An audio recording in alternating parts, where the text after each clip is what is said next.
Hello my friends, and welcome back to us looking through the weapon stories in NieR Automata to see what kind of philosophical themes or narrative lessons it has for us, and see if we can connect them to the rest of the game or to just whatever, because I'm doing this pretty loosey-goosey. And we're a few months in, so if you're sticking around now, chances are you like what you're seeing. And I'm hoping you do, because I'm definitely having a good time looking at everything. We are still going through the large swords, but we finished with the Type 3 blade, and we're moving on to Virtuous Treaty, the original large sword that we get for this game. Alright, this one is very short. First encounter with my lover. Failed to connect with my lover. Far away went my lover. With death went my lover to eternity. So that's a little bit, I like to think, of just 2B's emotions coming through her sword again. Because it's about how death is a disconnecting force, and it's doing so in a cute, like, military operative way with the first section's language, in a network status way, a more robotic way with the second section, and then it becomes significantly more human, more emotional in its expression as we get to the end.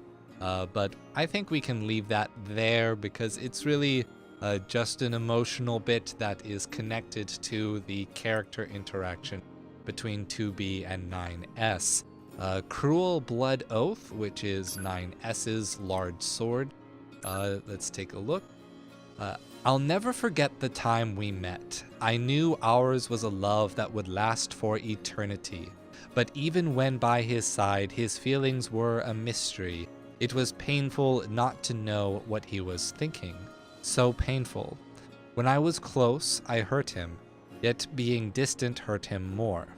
I finally found my place in life, a place where I am as close as possible, yet eternally distant. And again, kind of with 9S's previous weapon, the other one that looked like this, I think this might just be related to how the story played out with the Yorha boys stage play. But again, like I said, I don't know anything about the stage play or how it relates. I mean, I did watch Mr. Klemp's video on it, but I mean, at that point, it's just so complicated with all the different numbers as names and how it's just like a previous cycle to what happens in this game. I'm not sure it's again, I don't think it's terribly important for understanding the themes and engaging with the game itself. So Machine Axe story. Very simple. Human fight. Why? Why humans love? Why do humans band together? Why are you? Why are you alive? So it's just inquisitiveness. The third section, why do humans band together? It's because we love to rock out with our socks out. Yeah, no, I mean, it's very simple. It's just like an expression of how the machine life forms are very interested in humanity and understanding their society and how they operated in a way that's different than how the androids have been engaging with humanity as a deific figure. And only a few of the robots come to see humanity in a deific way, but not all of them. Is deific a word? Probably not, but you know what? It feels like a word, and it makes sense, so I'm going to just assume that my feelings have created a new word.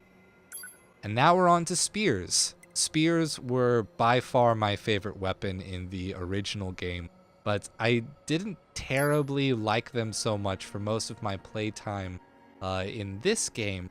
I spent most of my time really just either using 2 combat bracers or the standard short sword, heavy sword. Well, Phoenix Lance. Legends tell of a mighty warrior who had no equal in battle. Granted immortality by a phoenix, he wandered from war to war, forever searching for ways to prove his strength. Eventually, the man's immortal body proved too much for his spirit, and he ran himself through with his own spear again and again. But each time he did, the wound closed over itself, leaving not even a scar. He leapt from cliffs, threw himself into raging seas, and lit himself aflame. But nothing worked. Then, one day, he slipped mercifully into unconsciousness, and awoke centuries later to find a songbird on his chest. This songbird has been really getting around. "You have atoned for your sins," said the bird. "If you wish me to free you from your solitary existence, I will gladly do so." The man wept tears of joy and whispered thanks to the gods before suddenly stomping the bird to death. So I guess in this one, it's sort of talking about violent impulses again, and how the man is sort of representative of, I guess you could call him an unreliable narrator, someone who doesn't really understand himself or what his motivations are. And so for the first 3 sections of the story, it seems like he's grown tired of this thumatic drive, this drive for honor, this drive for victory, to crush enemies and to be better than opponents. And he's looking to be rid of it, to be done with it. And so he tries to do this the only way he knows how, through a violent execution. And in trying to, in somewhat saying that he found solace in peace and unconsciousness as a sort of temporary death state, he gets to come out of it as if he's being reborn, like the metaphor of the phoenix would suggest. But ultimately, he just reverts back to his original nature, a nature that was violent against everything that was external and violent towards himself. And then finally, when someone offers him peace, offers him an olive branch to connect him back to something other than violence, he just takes it as an opportunity to be violent again and thinks that it is a gift. And it's really just a narrative of how easy it is to be consumed by violence, that violence is very tempting. It's a very innate part of the human mentality, and yet it's very obviously destructive to self, to others. But you can't help it. Once you get stuck in that mode, it's just where you are. And I'm sure I've said something akin to that when looking at the other stories, because it's sort of forming a broader theme, and it's definitely a theme that is explored in the larger game as a whole. So Beast Curse. Once upon a time, there were 3 princesses, the last of these 3 stories. The youngest princess was widely regarded as the ugliest woman in all the land, but her heart was gentle, honest, and pure. Hoping to aid others in need, the youngest princess would travel to the fields to offer succor to peasants, but they would reject her kindness with cruel words. The youngest princess knew her looks were driving people away, yet she kept donating her life to the service of others, figuring that the fault lied in her own lack of devotion. Day after day this continued for years without end. The youngest princess died alone, curled in the back of a damp, wet alley. She was so ugly that no one had the courage to give her a proper burial. Instead, she rotted where she lay, turning ever uglier until she faded into the earth. So this one is kind of the inverse of that previous weapon story that I got so emotional about on the large sword weapons here, the Type 3 blade.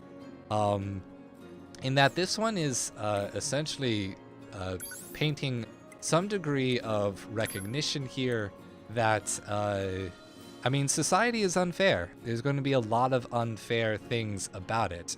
All of the positives, the interconnectedness, the ethical burdens that result from the positive gains that we get from being a part of society are going to be matched in equal part by cruelty, by unfair discrimination, fear, and hatred for something that at least this character really couldn't help. She couldn't help that she was considered ugly by whatever the standards of these kingdom was. But she was externalizing, like in many of the other stories, externalizing her worth by essentially looking for the people to see her devotion and see that as the proof of the goodness of her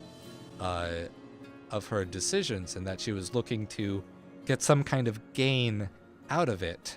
And when it didn't work, when it didn't happen, when it wasn't, I guess maybe to a certain extent, it wasn't an honest pursuit of helping other people. I mean, it doesn't result in anything. And so it, again, like the original princess story, is encouraging having an internal sense of worth and not doing things simply for the sake of being valued by others. Because surely, as the last section of the story suggests, she could have lived a happier life and found a different way to live than sacrificing herself exclusively, not supporting herself at all, just because other people were rejecting her. So there does need to be a balance. Some self-sacrifice is absolutely necessary in order to be a part of society, but at the same time, if you can't actually support yourself or gain anything, then you're not in the position to be self-sacrificing. If you haven't gained, you shouldn't sacrifice. If you have gained, then you should support the people and the structures that helped you along the way. But you can only give what you have. You can't give more than that. And in this case, it was the story of a person who was giving more than she really needed to, more than anyone asked of her, and ended up getting in a bad position because of it. Let's go ahead and take a look at Dragoon Lance here. And this will probably be the last little one that we're looking at.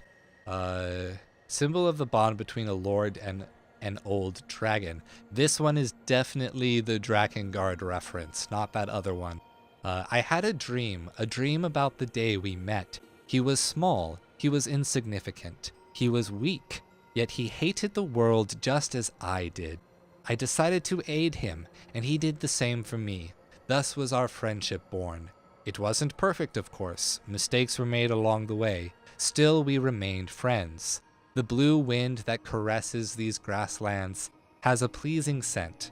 I bring my cheek to his, and he twitches, almost as if tickled. Then I spread my wings and let him ride me into the skies above. So this is just the reference to the original Drakengard. Was it the original or number 2? I can't remember. But there was definitely a very odd theme about the main character, Kaim, falling in love with his dragon.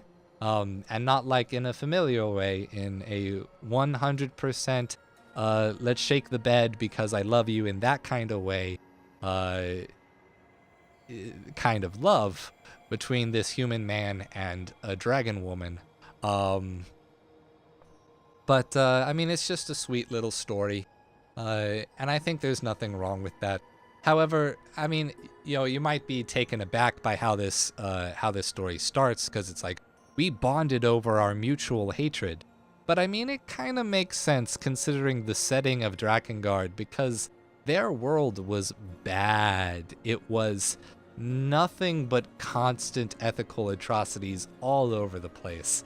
So I mean, in at least in that case, if you have such an over-the-top bad world like Drakengard or say a Berserk does, there aren't really any negative aspects when we think about developing hatred for the world, because hatred of evil means you love good things.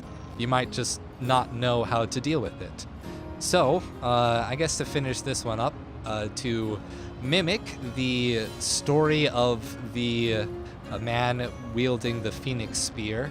In fact, I can probably, let's go ahead and equip the Phoenix Spear just for funsies as we do this. We are also going to throw ourselves off a ravine. That's going to be fun, right? Geronimo! I'm going to get myself in a good spot and plummet. Woo! Smack. But not enough to kill us. Maybe we should have tried to land over here on the rocks. But I have an auto heal chip in, so it wasn't going to kill us anyway. Well, that's all I'm going to do for today, everyone. I hope you enjoyed this video. I'm going to say all those standard YouTuber things right now, like give a comment if you have something you want to say, or something about how I reflected on the stories or on the themes of NieR. Like the video if you did indeed like the video. It really helps the video get in front of other people who might be interested. Really helps the channel grow. We're still really small, and the only way we can do this is with everyone's help.